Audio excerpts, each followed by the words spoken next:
back, everyone, to the Soul Journeys podcast. I'm sure you have already seen my episode on the Daily Positive with Bernadette Logue, and it seemed rather fitting because Bernadette and I hit it off so well, which isn't a surprise. So I definitely wanted to have her on today to have her share her genius. Bernadette is also very awake. So when I invite people on here, we're just kind of diving in because we're assuming that that's what you want. We're not going to explain what a chakra is. We kind of assume you already know, the lay of the land, and you're wanting more information and hope and inspiration and so on as we navigate the 5D, as we have this awareness of what's going on in the world, but also where we're going and how do we navigate the paradox and so on. So if you don't know Bernadette, she is the leader of the Daily Positive, which is amazing. I definitely encourage you to check that out. She's a transformational life coach and author of 3 personal growth books guiding you on how to master your mind, live consciously, and be soul aligned. So welcome, Bernadette, to the show. Thank you. It's so good to be here. How are you? I love that we're connecting across the world. I'm delighted to engage in interesting conversation about interesting things, about real things, having the conversations that matter. So delighted to be here. Well, thank you. So because some people may not know your backstory, what made you go from I came out of the womb and I eeny, meeny, miny, mode and said, I'm going to create the Daily Positive? So did a corporate career for about 13 years, early 30s, was into kind of personal growth, but not really spiritually aware. Early 30s had a big spiritual awakening, number of things happened, wasn't very happy, some stuff going on around me, triggered me, had a massive opening of the can of worms, a Pandora's box opened, and realized that there was more going on below the surface of the physical world. And got really inspired to shift into healing work. I had been doing consulting, recruiting and coaching, that kind of thing. So it wasn't a large leap to go to a different way of helping people. And then I ended up just realizing my soul calling, basically. I woke up to it and realized that I wasn't meant to be doing what I was doing. So left my career, sold up everything, and started to dive into understanding more about how to help people, how to heal ourselves, heal our minds specifically, heal our fear, and return to that spiritual soul truth of who we are. And I did that for myself, and that's how I learned how to help other people, as I did it for myself, and then have kind of taught and supported people out the other side of that. And so yeah, my platform is basically just a giant global community. It's all my clients and my subscribers, and we're having conversations about everything in the personal growth, mind, body, spirit field. Everything I do in the personal growth space, the mind related space and psychology, is heavily rooted in the spiritual truth. So it really is always coming back to who really are we? What happened between when we were born and now that got us off track, and how do we get back on track? And then how do you walk in the world? How do you walk in the world with that knowing and be that when a lot of what's going on around you is not that? So that's why these kind of conversations are really helpful, because we wouldn't be having these conversations if you could just be in the world, be your light, and walk around and everything was rosy, because that's not what happens. You have situations you have to deal with. You have to be grounded, practical, other people around you that don't see the world the same way. So I'm really about practical solutions to how to be your light in the world when you're going to face difficulties sometimes doing that. Well, I know today you wanted to talk about how to really cultivate and anchor soul strength, like be fully embodied in that. What does that even mean? Yeah. So I was reflecting on, your podcast and, navigating this awakening and navigating the planet where it's at right now, and the kind of people that might be listening in. And I thought, well, for me and for people that I'm usually dealing with, what does that really require? What does it mean? What do we need? And always it comes back to, for me, staying completely anchored in the truth, the higher truth, the truth that you don't see with your own 2 eyes, but in the cells of your body, and you sense in your connectedness, your intuitiveness, your clairvoyance, or whatever your gifts might be for sensing what is going on below the surface of everyday life. And to stay connected to that, you have to be strong. You have to be extremely strong to be able to stay connected to that, because there are a lot of influences, a lot of other people's belief systems, opinions, expectations. And I was talking to Anita Morjani the other day, and we were talking about fear and the vibrational frequency of fear on the planet, and there is a lot of it. And if you aren't strong in yourself, you can really easily get pulled off center. And what I realized is from my journey is that there are different kinds of strength, and they go from the weakest kind, the kind that doesn't work, to the strongest kind, the kind you want to be living in. And I used to operate at the lower end, and that is drawing upon outer strength, power over situations, power over people, power over your circumstances, gaining power from who you think you are, your identity, what you do, the material world. And it doesn't really work because it's unreliable, it's low vibe, it's seasonal, and it doesn't put you in any greater state. It doesn't give you a sense of anything really truly strong to draw upon. And then the next level of power, which I think is where a lot of people, or strength, sorry, where a lot of people draw it from when they're somewhat awake and they're in the personal growth space, is from your body and from your mind. Really, really important. But the most important strength and the true strength is when it's coming from your spirit, which is life force, right? Creative intelligence, higher intelligence, whatever you want to call it, your higher self, your soul. And when you're bringing that through you, that's where you've got the strength for your body and for your health and for your confidence and for your relationships and for your best decision making and all those things.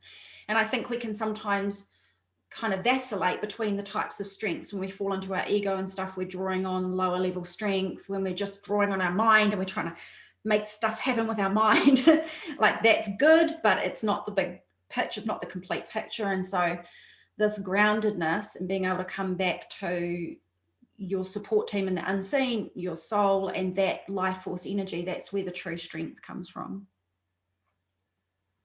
Does that make sense to you? I love that you share that. Totally. I mean, I've thought about that throughout all of this, because I think most of us were aware that there were corrupt systems, and that the government didn't have our best interest in heart. And hopefully, if you're listening to this, you know that, right? Because government means govern mind. That's the literal definition, right? And so I think and I did as well. And I'll say that I had a little bit of guilt.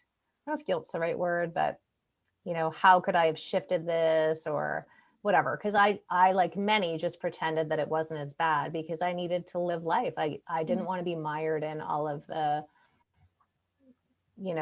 secret societies and just all the things, even though I knew that they were there. And I'm grateful that I did. But anyways, it wasn't until they restricted my movement that I had to pay attention, because up until then I was able to block a lot of that stuff out. I didn't watch TV for years and whatever. But I remember thinking, and I know you and I spoke about this, like, thank God I did so much work on myself. Thank God I found a way to return to center when things were, there's so much counterintelligence right now, right? Trying to spread the fear porn and raise the fear vibration on the planet in a lot of different ways. And but for that, I really don't know how I would have navigated this time. I guess I would have found it within me if I was meant to. But I'm guessing, you're feeling a similar way as well. Yeah, absolutely. I mean, I grew up a very anxious person and typically afraid of anything you could be afraid of. And even when I woke up, still took me a really long time to master my mindset and clean that up, and then get really anchored in my spirit and my soul energy in order to reduce that fear. And for me, this whole situation, and I'm lucky because of the country I live in, we're largely unaffected, but I don't have any fear about the situation. I haven't felt any fear about it. And it would not be that way if I hadn't had 10 years prior to that, having done the work on myself to get really clear about what's true, what's really going on, and how powerful I am. I feel extremely resilient and extremely well protected, and I don't have any fear about it.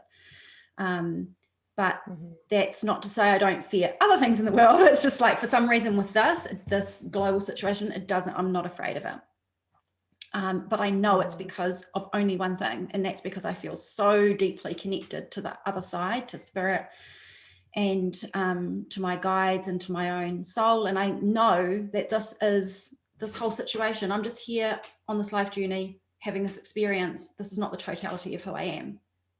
And so I'm always wanting to get to the bigger picture. Like in the helicopter, look down and remember you're looking down on this. This is happening, this is unfolding, but you need to remember this is not the totality of what is true in reality. Yeah. So let's go there then. How do we really cultivate this strength?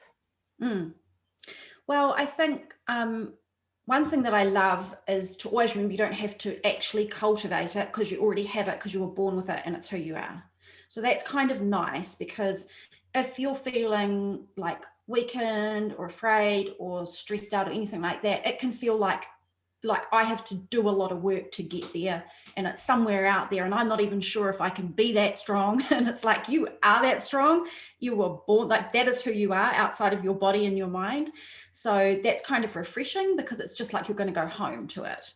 And so going home to it is kind of basically, it's an undoing, right? It's removing the stuff that you don't need rather than trying to find something that you want to have.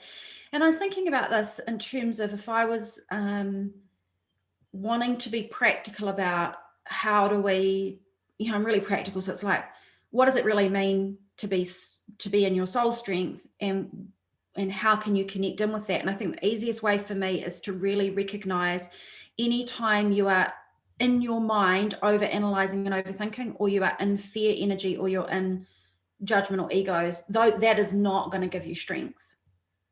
And the difficulty right now is what's going on is absolutely like the hottest trigger for any human being, no matter how awake you are, for your judgments, ego, opinion, beliefs, all those things to come up. And there's a very fine line, because people often say to me, yeah, but I'm not judging, I'm not having an opinion, I'm not afraid, and I'm not this. It's just fact. And that's right. There is a lot of stuff you can call it out right now on the planet. That's fact. But it's like when you tip over the balance of the fact and you get swamped by it and lost in it, and then you're over analyzing it, and then it's generating real upset or fear, your soul strength is just dilution. It just is, because you've only, like, if you're a vessel, you think of yourself like a fuel tank. If you fuel up, you've only got so much fuel in your tank every day to give to stuff. And if we give it and we pour it into those things, it completely dilutes and distracts it from you using it to be really powerful in whatever activism you want to do, information spreading you want to do, coaching, healing, teaching you want to do, whatever it is that you want to do with your fuel and your strength inside of you. And when we get too far down that track, it doesn't work for us. So the last year has been super interesting, because it is this fine line. I hear people say, I don't want to be negative, and I don't want to be like judging it, but it is bad. And I'm like, yeah, I know. And that's not a problem. You absolutely call it for what it is, right? But at what point do you then feel that that's burdening you? Because the second it's burdening you, you don't feel strong. It doesn't work for you. So it's like a personal awareness of what makes me feel strong, and at what point do I need to be aware if I'm going down a path that doesn't work for me.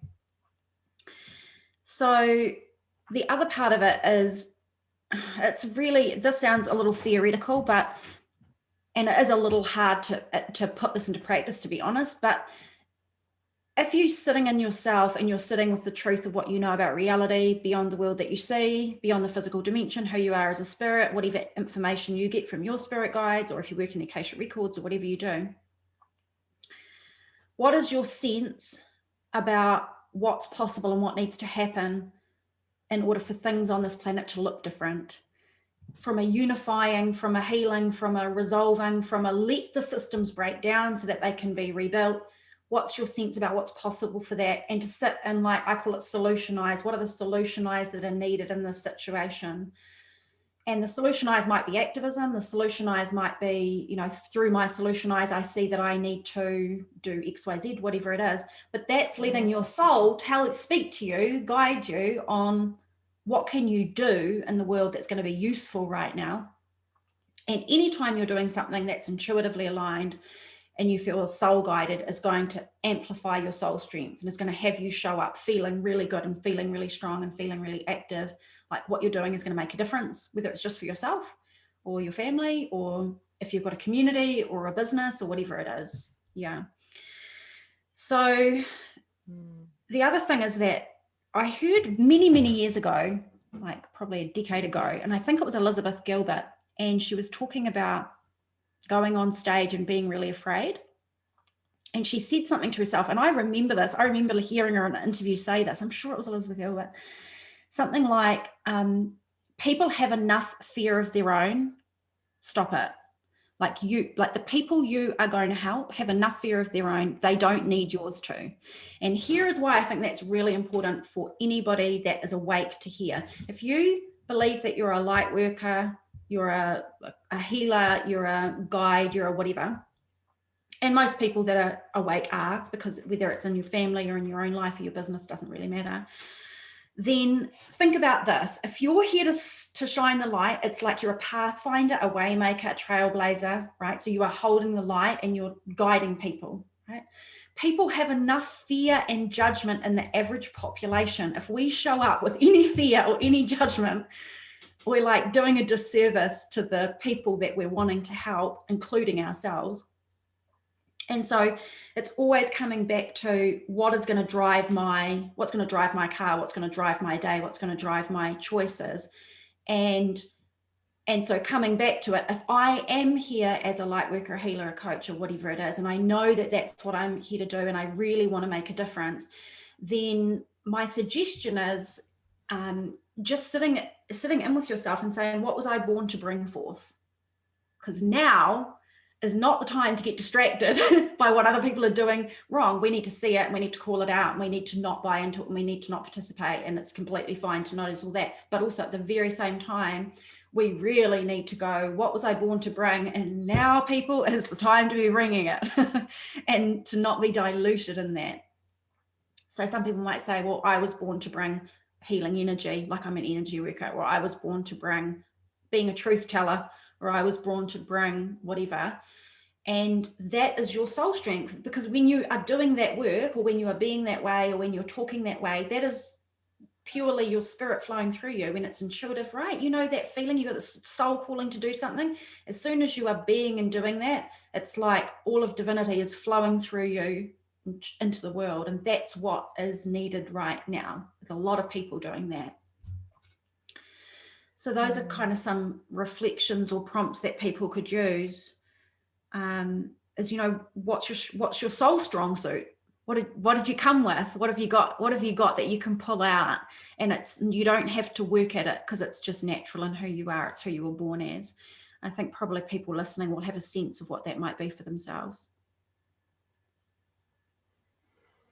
Yeah, it's such a great reminder, isn't it? Because it is an interesting paradox to navigate, having the awareness of what got us here and who's running the world, for example, to the degree that we can know that. I don't know that we really will ever fully know, right? But we in some ways kind of need to know that stuff. But you're right. Like, at what point are we going to honor the sovereignty of our mind and fill our mind with the things that actually support what we came here to do, not what we came here to know? And yeah, I feel like a lot of us probably straddle that right now, right? Because it is easy to get hooked into the fear porn. Yeah. And it is easy to get hooked into the rightness of it. There's a lot of, even within the truther community, right? There's a lot of need to be right. And, well, I know more than you, and all the various layers of that. So yeah, let's dive into the hard stuff, because we kind of, well, not the hard stuff, but the contentious stuff, because we kind of spoke about it a little bit before we started recording. And you were mentioning that you have people coming to you, and I do as well, being fully aware of the agenda and still like, should I take it? Should I not take it? How do I answer people if I take it? And I'm going to just speak this way because I don't know what the censorship bots are up to these days, but we all know what I mean by this when we're talking about what we're going to have jabbed into us. So how do you respond to that when people are like, I know, but I'm also feeling the pressure? Yeah, it's an interesting time. I think the number one first thing for me is, and this is really tough because I've reflected a lot on this, is I don't see my job to convince anyone of anything. My job is to make my choices for myself. And I might see people who have got a different opinion and are doing something, and maybe they don't have information, and maybe I might gently suggest something, but I am not here to convince them of anything. And I think when we don't like other people coming at us with their viewpoint and assumptions of what they think we should do, we have to remember not to do it to them because then we get caught into the tug of war, and then it becomes a two-way thing. So the first thing is stay in your own sovereignty and stay in your own zone, stay in your own lane about what is good for you, and be very aware of temptation to try to convince other people, because that's what they're doing probably to you that you don't like. And so it's that it's that kind of creating a little bit of distance by not engaging in that same behavior. And then when you're in your own lane, the challenge is when people directly ask you or try to tell you, this is what you should do. Are you going to do that? Or what are you going to do? And I think I've reflected on this and I'm like, well, is it their business? Two, maybe they're people that you love and they really care about you and you feel it is their business. And I think it's a time for clear boundaries. I think it's a time for, even if it's your parents or your family or your partner, it's a time for clear boundaries. I love you. Your body and your life is yours, and that's your sovereignty over yourself, and mine is mine. And if you love me, you need to trust me. And if you love me, you need to allow me the freedom to walk my life journey the way that I choose, and I will personally take responsibility for my choices. Whatever comes from my choices, I'm willing to take full responsibility, as I would expect you to do the same. And just because we're related or together in a relationship or we work together or whatever it is, does not mean that we have to be attached at the hip on every decision and every choice and every way of being in the world. And what brings issues with divisiveness on the planet, with injustices on the planet, with all the different problems that we have in every area on this planet, is the fact that everyone is trying to get everyone else to do the same thing as them, or align to their viewpoint or expectations. And there needs to be a space to allow everybody to have their viewpoint, to suffer the consequences of their own viewpoints, if there are any, to have the freedom to make choices and walk that. My choices don't cause you harm. My choices are my choices, right? And so if there is to be a compassionate conversation with people that don't understand you and your viewpoint and what you want for yourself, these are the kind of things that you could potentially say. But my starting point is it's not anyone's business. My second point is if I do feel like it's someone really close and I want to have a conversation, it's like, my choices, I'm responsible for them. I do no harm to anybody else. Likewise, yours are yours. And it's a respect thing. And then it's like, do you trust me? If you love me, let me be. And it's confronting and they're hard conversations. I personally don't mind hard conversations. I'm quite willing to have them. I kind of quite enjoy talking about the more meaningful things in life, but it can be really confronting for people. And if you're used to being aligned on the same page with people that you love in your social network, work, family, whatever, and everyone kind of gets along and believes the same thing, and now it's different on this topic, then it can be really confronting. And you just have to remember that if people can't respect your choices in something like this, and they want to alienate you from them, you've really got to start to ask yourself whether you're willing to sacrifice your own knowingness in order to continue bonds versus be true to yourself. And know that at the end of the day, the people that matter will be there.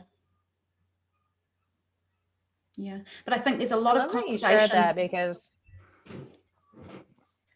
No, go ahead. I was just going to say, I think there's a lot of conversations between people about this topic that don't need to be happening. Just everybody make your own choice.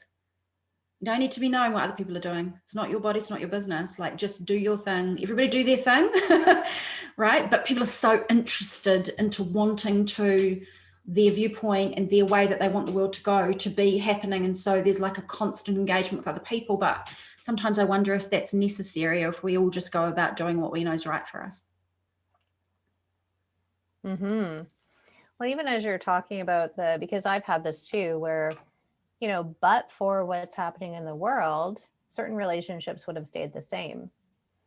So is it that it was just time for them to come to an end, or is it that there was an outside force that was sending programming and other coding and frequencies out into the world that was intended to create a divide between people that were bonded, so that all of a sudden, even though we were totally fine before this, we all of a sudden are mortal enemies because of a choice around bodies, right? Where did Yes. those beliefs come from?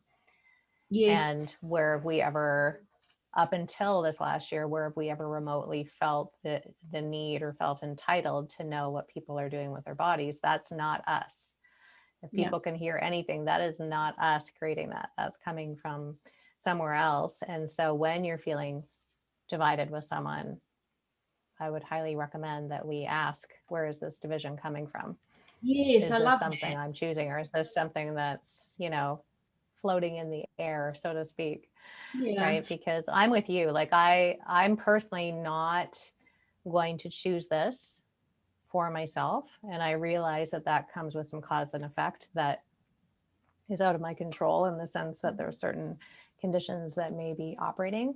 Will I be creative and find a way to finesse the system as I have always done? Absolutely. And that's what I find interesting, is that a lot of people, because a lot of spiritual people, well, when I say spiritual, I mean like people that are awake to what's going on, still feel that they need to, because of travel. It's like, well, there's always a way. There's always a way to finesse the system. And whether or not people choose it, by the way, right? But let's assume that people don't want to choose the jab, then there's going to be ways to work around that. It's going to require us to have those solution eyes on, like you were talking about, but there's going to be a way. And alternately, if people choose it, then like you said, they will be choosing whatever may or may not come with that. But it's interesting that travel seems to be like travel is a way of life, but it's not a value, right? It's a byproduct of a value, which is usually attributed with freedom. And so that's okay.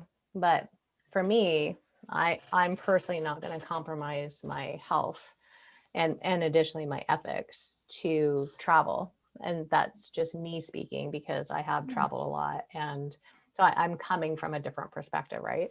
I don't Yeah. have a big bucket list of things that feel incomplete. So if I was never able to travel again, I would feel differently about it than a lot of other people. But it's interesting how they dangle these little carrots in front of us, knowing what's going to hook certain populations within the world, right? And where Yeah. people are slanted, and what's going to hook them into at least starting to question what is right for them. So Yeah, I think people are sitting at all different points on the spectrum, to be honest. I think there's a lot of people sort of sitting in the middle, very uncomfortable about what's going on and not sure what to do, and feeling very conflicted. And I think ultimately it's about really sitting into yourself and what feels right intuitively for you individually. And, like, it's really important to know that if you hear, like, even people listening to this that might be hearing us talk and feeling like they're in a different position, like, that's totally cool. Because, like, wherever you're at is wherever you're at. And whatever is right for you is right for you. And no one else gets to say. Literally, not another person on this planet has the right to say about what is right for you. Whatever choice you make and you feel good about, you go for it if that's the choice you make. And I think that is just, this time is just like a heightened version of our entire life journey, which is, what's the right choice for me? How influenced am I by other people and expectations and fear and social conditioning and mind conditioning and all these different things? And when I make a choice, how much do I trust myself? And how strong do I feel in myself? And all these things. And it's just like a really kind of pressure cooker situation for everybody to be making those kind of choices right now. And I think being able to have a lot of compassion for yourself and a lot of willingness to understand where other people are coming from in the general population when you're dealing with your friends and family and workmates or whoever it might be, about, you don't have to agree with people, but just allowing people to be in their own lane, allowing you to be in your own lane, so you can retain your strength and energy to do the things you want to do. So you don't leak your energy and leak your time and your strength focusing on stuff that is just off purpose. It's just off purpose. It just doesn't work. And I heard someone talking about this. I think it was Shanda Sumter. I heard her talking on a business session podcast thing she was doing once. And she said something about like when you're focusing on what everyone else is doing, you're off purpose. You're just off purpose. And my husband and I have this little joke now where we talk amongst ourselves, where if one of the other person is focusing on what someone else is doing in like an unhelpful way, it's like off purpose. You're leaking all your energy and your focus away from what you're actually here to do. So get focused and on purpose about what you're here to do. And that's a lot of the challenge that's going on right now, because our awareness is like, oh my gosh, all these things are happening and all these things are coming at me. And now is the time to be like, oh yeah, really, what's my soul here for? What's my strong suit that I brought with me? How can I embody that in everyday life? How can I not just know it? Because it's really easy to know spiritual stuff, but it is very different to be it, and be it in the face of the most pressure cooker situations. It is all well and good to be like, oh yeah, we don't judge people and we're compassionate. And then all of a sudden a conversation comes up on a hot topic and it's like, no.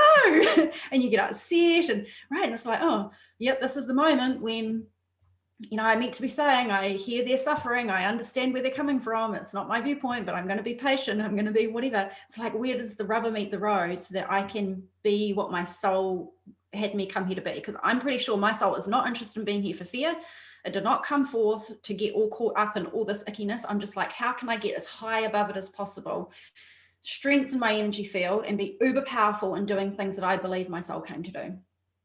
That's how I'm navigating this time. And then anytime I have to make a choice, I just basically, whether it's about this topic, about our health and our bodies and self-protecting ourselves, whether we choose to do it naturally or otherwise via intervention, or anything else, my go-to right now is close my eyes, sit inside, put a hand on the heart, hand on the belly, and then ask my body to tell me the answer.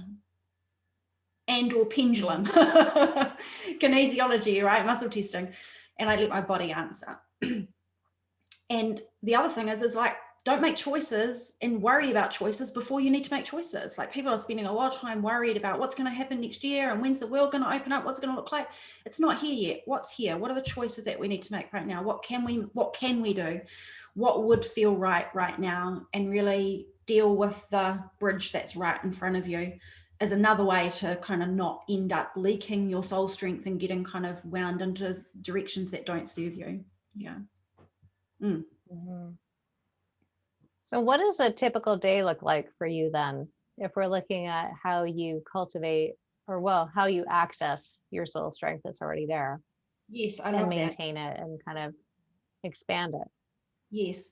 So my big thing is, and I can get really ungrounded really fast. So I'm no spiritual guru kind of person. I'm like your perfect case scenario for getting ungrounded. So if anyone out there is like, oh, I'm not very grounded, because I've got big energy and I can get really lost in my mind, and I'm very go. So I'm very fast paced. So my go-to is like, it has to happen. If it doesn't happen, I'm kind of all off and out of balance. Is in the morning before I start the day, I have like a maybe 5 or 10 minute where I'm conversing, open the Akashic records, conversing with my guides, listening to what they have to say, remembering who I am, remembering what is true, getting a bigger picture up above all the details of everyday life. Forget about what's going on out there, all the parts of the play and the costumes we wear and the stage we're on and the chapter we're in. What is the bigger picture? And really, like a lot of diaphragmatic breathing exercises to really feel into the body and relax the body, and then set an intention for the day about who am I going to be and how am I going to show up. And, you know, this doesn't have to be about what's going on in the world. This can be, I've got to do this stuff today and I'm a bit stressed out about it and I'm not sure how to do it, or I've got a problem in my relationship, or whatever. If you don't start from a position of strength, if you wake up and you just unconsciously roll into the day, we all know that doesn't really work. But equally, I find that sometimes spiritual rituals can get a bit stale. Like, you can kind of just roll them out and not be present in it. And so I think it's really important to, whatever you're doing, is to be really present in it. And then my other tip for embodying your soul strength is know your warning signs about when you are out of kilter. So there are ways that I feel and things I start doing, fidgety things I start doing when I'm out of balance and I'm not in soul strength, where I'm in my mind or I'm too overstimulated by the world around me. And as soon as I notice I'm doing them, it's a sign for me to stop. So for people that are listening, what will make you feel strong in your spirit in the morning before you start your day? And what are your warning signs that you're out of kilter? Is it a feeling? Is it a thought pattern? Is it your behaviors? Do you start doing things in a particular way when you're all out of balance? And you just watch out for it. And I think the most important final point is you've got to learn how to pick yourself up and get back in center. And you're human, so it's going to have to be happening all the time. People are like, well, you must have mastered that. No, I've just mastered how to fall over and get back up faster, right? So it's like having those things that keep you strong, but you're going to get out of you will fall out of your strength. So be prepared for it and just get back in it and have easy ways for you to do that. And when I need to do that, it's the same thing. I just stop, close my eyes, hand on heart, hand on belly, breathe, maybe open the records, do some breathing, listen to my spirit guides, listen to my spirit and what am I here for and what's really important. And what am I over focusing on that really doesn't matter and that really I have no control over anyway. So what do I need to be focusing on and doing? And I think that's really important because it's easy to get off kilter at the moment. It's really easy to. There's a lot of stuff that's changing and coming at you. And so you need those tactics. That was helpful for me even to be like, okay, yes, starting the day, remembering who the F I am. Yes. I know who I am. I know what I'm here to do, obviously. And most days I'm good, but I don't know that I've consciously chosen that for myself each day. I have certain rituals, but now that I can bring more mindfulness to that, I think that's really going to help because you're right. When you're aware of who you are and what you're here to do, the other stuff doesn't really matter. It's not that it's not important, but it doesn't need to, like you said, you don't need to be leaking your energy into that stuff. Yeah. Yeah. I think above all else for this year. Sorry, sweet. Yeah. I think this year well, no, I was just going to say, like, I think that's even great for when we look at the question that most people will come to you and I with, which is how do we prepare for this year? Well, we don't know what's going to happen, but we do know that we don't need any leaks in the bucket, right? We need to be as fortified as we can be because we may have to pivot unexpectedly, or we may need to process stuff that we couldn't have fathomed we'd need to process or things like that, which isn't uncommon for life anyways. We're forgetting that we literally up until 2020 had to leave our house every day just acting as though nothing bad was going to happen, or that we were only going to meet good people, because if we always focused on the bad stuff, we would just never would have left our house. Exactly. The world is filled with light and it's filled with dark. It's filled with positives and challenges. It's tragic and magic. It's all of these things. And I think for those of us that have chosen this path of conscious living, we're not unaware of what's going on in the world. We're not in denial, like we're super aware. But there is a level at which over focusing on that actually prevents you from being powerful in your strength, in your soul strength. And you know, I don't need to turn on the news 24/7 to know what's going on. I'm informed, but I'm not going to over focus on it because that distracts me and dilutes me from being powerful of who I really am and who I was born to be and the whole reason that I came here. And so it's, yes, all these things are going on, understand it, be aware, but then you have to say, who am I going to be? Who am I going to be in amongst all of that? And let me get busy being that instead of get busy looking at all this other stuff, which completely distracts me and dilutes me from doing what I need to do. Yeah, I mean, it really comes down to a lot of groundedness and strength. Like for me, this is a time to be extremely physically fit. I'm a huge advocate for fitness and health and movement and moving your body, and it's part of your spirit, and your spirit's flowing through your body, and your body needs to be able and moving in order to have that life force energy flowing. It's about align your mind with your spirit. If there is anything going on in your mind that is not aligned with your spirit, then something is out of kilter, and that's human, because that's pretty much how we're all have been conditioned until we wake up. So it's getting this aligned with your spirit. And then what does my spirit want to do here? Like, we are not here by mistake. We came for certain things, to do certain things and be certain ways. Let's get busy doing those things. And that's all you can really ask of yourself in your life journey. I think there's a lot of pressure and expectation on living your purpose and being the best and all this kind of stuff, but we're human, it can be messy. All you can really do is say, how can I show up the best as what I know my soul is and came to be? Let me take care of my body, let me take care of my mind, and let me be a good person, right? Mm-hmm.